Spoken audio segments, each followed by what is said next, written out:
The auspicious man is delighted by our Honorable Governor, sir. I am deeply grateful to the organizers, particularly the principal and staff of Maharaja Veer Vikram College, for inviting me to inaugurate this two-day seminar.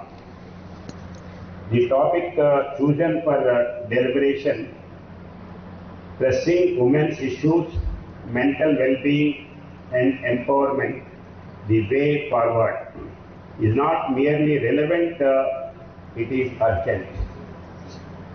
It speaks to the core of our civilizational consciousness and the future trajectory of our nation.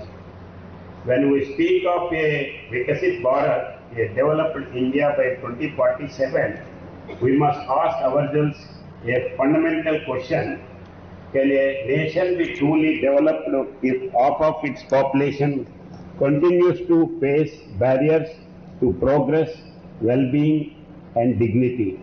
The answer is unequivocally no.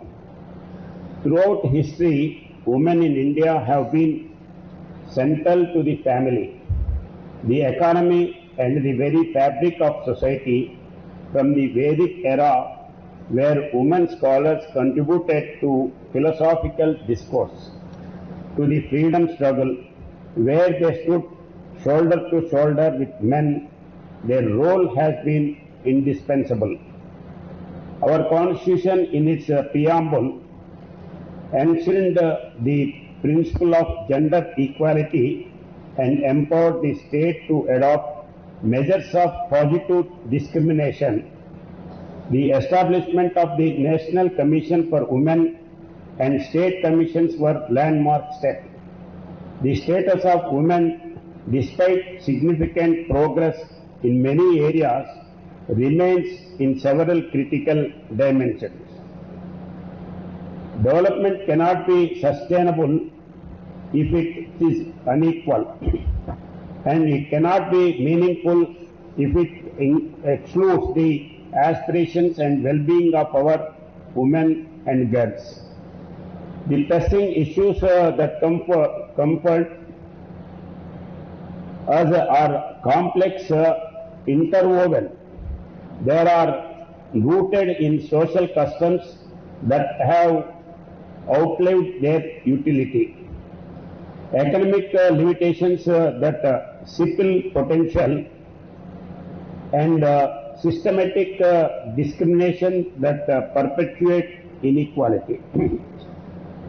We are all too familiar with the challenges: gender equality that begins before birth, limited access to education and professional opportunities for millions, the scourge of violence against women in its many forms, domestic abuse, harassment and atrocities that shame humanity. In the workplace, discrimination and pay disparity remains persistent, while health and safety concerns are often compounded by societal stigma that silences voices and suppresses rights. But today, I want us to look beyond these statistics and focus on a dimension that is often overlooked, underfunded, and stigmatized: the mental well-being of women. The mental health of women in a complex tapestry woven from biological, social and psychological threats. When we speak of unemployment, we must therefore speak of mental well-being. The two are inseparable. You cannot empower a woman who is broken in spirit. This seminar, with its comprehensive sub-themes, provides a much-needed platform to dissect these challenges with the seriousness they deserve. The range of topics is commendable, from the social and ideological subjection of women as represented in literature to the changing dynamics of family and social roles. I am particularly pleased to see sessions dedicated to women as decision makers because empowerment without decision making power is an empty shell. The exploration of female psychology, social morals and power politics is essential to understanding the deep structures that shape women's lives. Discussions on domestic violence, menstrual hygiene and reproductive rights address the fundamental issues of bodily autonomy and safety. The inclusion of themes like women, social media and digital influence, and the depiction of gender in popular culture reflects an awareness of contemporary challenges. Most importantly, the dedicated tracks on mental health care advocacy, the mental health of the girl child, and policy interventions acknowledge that well-being must be addressed across the lifespan. Ramayan Mahabharat में सब कुछ है. अपन कैसे उसको understand करना है, कैसे सोचना है, ये अपन सीख सकते हैं, सीखना है. ये सब अपन सोचने के इसमें ही रहता है. सीता है प्यूरिटी, करेज एंड पेशेंस, ये सब टाइम पे वही अपन सीता के पर्सनालिटी से देख सकते हैं. महाभारत में द्रौपदी है, आम सभा में उनका इंसल्ट होता है, फिर भी सबके सामने पूछने का वो करेज उनके पास अपन देते हैं. और उसी टाइम पे सब समय, कष्ट के समय उन्होंने फैमिली के साथ थे. वही महाभारत में गांधारी वैसे मां भी देखे हैं, जहां हस्बैंड अंधा है तो अंधे के वैसे बांध के उनको कैसे ये करना, परिवार के साथ कैसे रहना, ये भी अपन देख सकते हैं. तो वुमेन करेजियस, नॉलेज वाइज और शक्ति, स्पिरिट, सैक्रिफाइस, ये सब अपन वुमेन में देख रहे हैं. खाली यही नहीं, सृष्टि में बहुत से चीज ऐसे हैं, पशु पक्षी, वो उसके बच्चों के लिए कभी कभी उन्हें खुद प्राण त्याग देते हैं. कोई बच्ची के लिए अटैक करने के लिए आया है तो उनको बचाने के लिए ये उसका फूड बन जाता है. ऐसे बहुत से एनिमल्स है. ऐसे ही अपने संस्कृत में, अपने कल्चरल इसमें अपन कभी भी रामायण, महाभारत, इतिहास इसमें देखे तो स्त्री का नाम पहले लेते हैं, उसको वो रेस्पेक्ट देते हैं. जैसा सीताराम, राधा कृष्णा, पार्वती परमेश्वर, ऐसे अपन अपना कल्चरल में ही स्त्री का एक महत्व, उनका नाम पहले बोल के ही बाद में हस्बैंड का नाम बोलते हैं. वैसे ही फोर्स में, फेरोशियस में अपन अपने पास है दुर्गा, लक्ष्मी, हाथ में शूल रहता है, कर्क रहता है। तो ये अपन अपने कल्चर में महिला खाली घर के पकाने वाले नहीं है, जरूरी है तो वो कहाँ भी कहाँ तक भी जाने के लिए तैयार है। अभी मैं पहले ही बोला हूं, फ्रीडम स्ट्रगल है। बाकी के जगह जैसा झांसी रानी अपन सुनते हैं, तो वैसे ही अभी अपना देश विकसित भारत बनना है। 140 करोड़ पॉपुलेशन में 50% वुमेन, इनको अगर आगे नहीं लेके जाते तो देश आगे जाना सोचना भी ये गलत होता है। तो women's progress is national progress, ये थीम से अपन आगे जाने के लिए ये है। और ये वुमेन का पार्टिसिपेशन जो है, वुमेन का पार्टिसिपेशन ही अपना देश विश्व में विश्व गुरु बन सकता है। तो इसके लिए पहले वुमेन पढ़ना है। अगर वुमेन बच्चे पढ़ते हैं, गर्ल्स पढ़ते हैं, खाली उनके बच्चों के लिए, पढ़ाई के लिए नहीं, वो अगले जनरेशन के लिए एक अच्छे ठीक से आगे जाने के लिए ये सिखाने वाले हैं। अभी का ही नहीं, आने वाले जनरेशन्स के लिए वुमेन एजुकेशन इज कंपलसरी।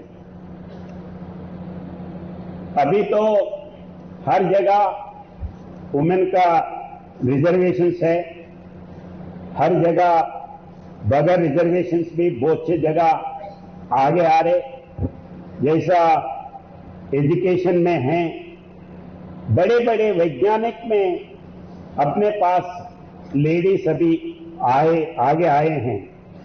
जैसा मिसाइल वुमेन है, टूनी थॉमस है, मिसाइल वुमेन, आकाश में विश्व में ये आप सबको मालूम है। वैसे ही रॉकेट वुमेन है रीतू करिदास, और चंद्रयान में अपन देखे हैं स्पेस में ये करने के लिए कल्पना। तो वैसे ही उसी लिए सब में वुमेन का रोल रहना है, उस दिशा में प्रोत्साहन देने का जरूरी है। अभी तो पहले डिफेंस में नहीं थे, अभी डिफेंस में भी वुमेन के एडमिशन, वुमेन के पार्टिसिपेशन बहुत आ रहे। तो अपना देश पहले से जेंडर इक्वालिटी स्वातंत्र आने से ही शुरू हुआ है। जैसा बहुत से बड़े बड़े देश ये कहते हैं कि हम बहुत डेमोक्रेसी कहे, जेंडर इक्वालिटी बोलते हैं, मगर वो देश में अपने पास ही अपने बात में ही वो सीखे हैं वुमेन को रेस्पेक्ट करना, वुमेन को पावर्स देना। जैसा अमेरिका है, पहले वुमेन को वोटिंग राइट नहीं था, अपने पास शुरू से ही वुमेन को वोटिंग राइट लाए हैं। और ब्रिटिश है, ब्रिटिश के पास जो आईएएस आईपीएस ऑफिसर्स होते हैं, वो पहली बार उनके वुमेन कोई आईएएस आईपीएस बनना है तो वो अलो नहीं करते थे वुमेन को। अगर कोई जबरदस्ती मैं करता हूं, मैं ये पोस्ट में आता हूं बोले तो उसको एक लेटर एकेडमिक देना पड़ता है कि मैं शादी नहीं करूंगा। वो था उससे, और वो लोग अपने को सिखाते हैं जेंडर इक्वालिटी के बारे में। तो अपन अपने पास पहले से ही है, वोटिंग राइट है। अभी तो नरेंद्र मोदी जी आने के बाद ये एमएलए एमपीज के इसमें भी, असेंबली पार्लियामेंट में भी ये वुमेन रिजर्वेशन लाए हैं। तो अपन उस दिशा में वुमेन के लिए हर तरह से अपॉर्चुनिटी दे रहे हैं। अभी कभी कभी कुछ प्रोग्रेसिव थिंकर्स बोल के आर्टिकल्स लिखते हैं, बुक्स लिखते हैं। प्रोवोकेटिंग लिखने से पहले अपन वो सिचुएशन में है तो क्या करना है, क्या करते हैं, वो सोच के उस दिशा में अपन सोचना है। तो और forward, as this seminar rightly seeks to chart, requires a comprehensive and multi-pronged effort. It requires a shift in social mindset, a collective awakening that begins in our homes. We must raise sons who respect equality as naturally as they breathe, and daughters who know their rights as instinctively as they know their duties. Legal reforms must continue, but law alone cannot change hearts. Targeted initiatives in education, healthcare, and economic opportunity are essential. Our education system, guided by the National Education Policy 2020, has a critical role in combating gender. We need to create a work environment that are safe, equitable, and accommodating of the balancing act that women performs between home and work. We need a robust mental health infrastructure that is accessible, affordable, and free from stigma, with trained professionals who understand the gendered dimensions of psychological distress. The Government of India, under the visionary leadership of Prime Minister Shri Narendra Modi ji, has launched numerous initiatives for women's empowerment, from Beti Bachao, Beti Padhao to ensuring financial inclusion through Jan-Dhan accounts, from providing clean cooking fuel under Ujjwala to promoting entrepreneurship through Mudra loans. The emphasis on women-led development is a cornerstone of our national vision. Here in Tripura too, our government is committed to ensuring that the women of this state are not just beneficiaries of development, but active participants and leaders in the developmental process. Schemes focused on self-help groups, skill development, and healthcare are being implemented with dedication. As we deliberate these 2 days, I urge all participants to expert policymakers, activists, academicians, and students to engage with honesty and urgency. Let us move beyond rhetoric and actionable strategies. Let us learn to the voices of women themselves, for they are experts on their own lives. Let us ensure that the outcomes of this seminar do not remain confined to academic papers, but translate into real change in the lives of women in Agartala, in the remote villages of Tripura and across our nation. The journey from the health to the horizon, from being subject to history to makers of history, is long, but it is a journey we must undertake as we must undertake it together. With these words, I congratulate Maharaja Bir Bikram College and all participants for organizing this important national seminar under the aegis of PM Usha. Before concluding मैं दो तीन चीज बोलना चाहता हूं conclude करने से पहले और बोलना चाहता हूं। अभी ओपन का रेस्पॉन्सिबिलिटी जो है फैमिली डेवलपमेंट के लिए अभी वो भी सोचना है। अभी जितने इश्यूज अपने पास नेशनल एजुकेशन पॉलिसी 2020 में माइनर सब्जेक्ट्स है, मेजर सब्जेक्ट्स है। माइनर सब्जेक्ट्स, मेजर सब्जेक्ट्स में अभी ये 2 दिन में जितने भी टॉपिक्स अपन डिस्कस कर रहे हैं, तो ये टॉपिक्स बच्चों को माइनर सब्जेक्ट के नाते आप दे सकते हैं। वैसे ही सोशल प्रॉब्लम्स है, जैसे सोशल प्रॉब्लम्स में अपने घर में भाई है, बहन है, बेटी है, बेटा है, तो बेटी के लिए कैसे सोचते हैं, बेटा के लिए कैसे सोचते हैं, ये भी अपन सोचना है।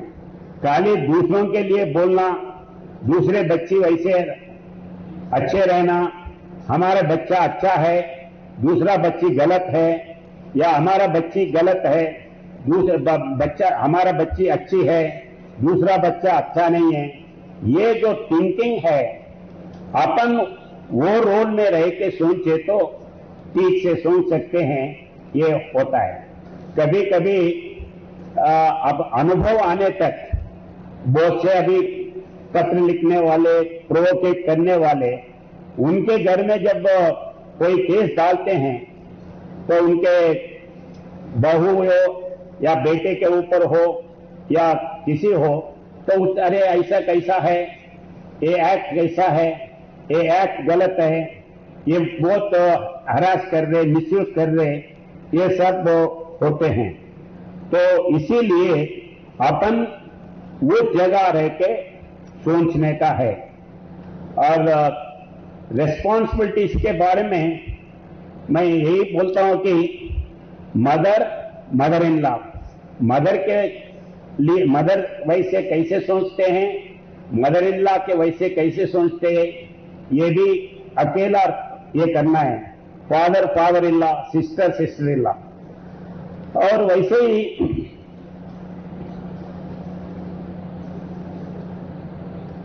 अपने पास अभी सोशल प्रॉब्लम्स आ रहा है। सोशल प्रॉब्लम्स में चाइल्ड मैरिज है, ये ठीक नहीं है, उसके लिए लड़ना है, फाइट करना है। उसी टाइम पे ओवर एज मैरिज भी ठीक नहीं है, राइट टाइम में मैरिज करना भी ये इंडिविजुअल के लिए, देश के लिए ये भी एक है। ये इस मॉरल रिस्पॉन्सिबिलिटी से बाहर सोचने का नहीं करना। वैसे ही जैसे शादी करते हैं तो राइट टाइम में अपन बच्चे, चिल्ड्रन के लिए सोचना है, और उसी टाइम पे मदर मिल्क उसके बारे में सोचना है। और उसके बाद में सबसे जरूरी है मदर टंग, मातृभाषा। मातृभाषा कभी कभी अपन इंग्लिश पढ़े हैं या बाहर जाते हैं तो हम अपने बच्चे इंग्लिश में बात करें तो बहुत खुशी समझते हैं, वैसा नहीं करना है। पहले मातृभाषा सिखाओ, मातृभाषा के इसमें ही वो आने के बाद में सब लोग सब सीख सकते हैं। जितने भी स्टेज के ऊपर है, जितने भी सेमिनार में पार्टिसिपेट करने वाले हैं, ये सब मातृभाषा में पढ़ के, और 80% उनके लोकल भाषा में हाई स्कूल पास होने के बाद ही इंग्लिश या दूसरे सब्जेक्ट में गए हैं। तो अपन एज ए मदर, अपन अपने बच्चों को मदर टंग में सिखाना ये जरूरी है। और अपन अपने फैमिली मेंबर्स के साथ फ्रीली और बात करने में कोई इश्यूज, शंका ना होते हुए डिस्कस करना, कोई ट्रस्ट इसमें नहीं रहना और उस दिशा में सोचे तो अपन अपना फैमिली को आगे लेके जा सकते हैं, अपने बच्चों को एक अच्छा शिक्षा, अच्छा फैमिली दे सकते हैं। वैसे ही इसी के साथ अपन अपना देश को आगे ले जा सकते हैं। आप उस दिशा में सोचना है और इसके लिए हर एक इंस्टीट्यूशन में ये माइनर सब्जेक्ट के नाते लेके कैसे कैसे कर सकते हैं, उसके लिए बारे में भी यूनिवर्सिटीज, एजुकेशनल इंस्टीट्यूशंस सोचना है। इसी के साथ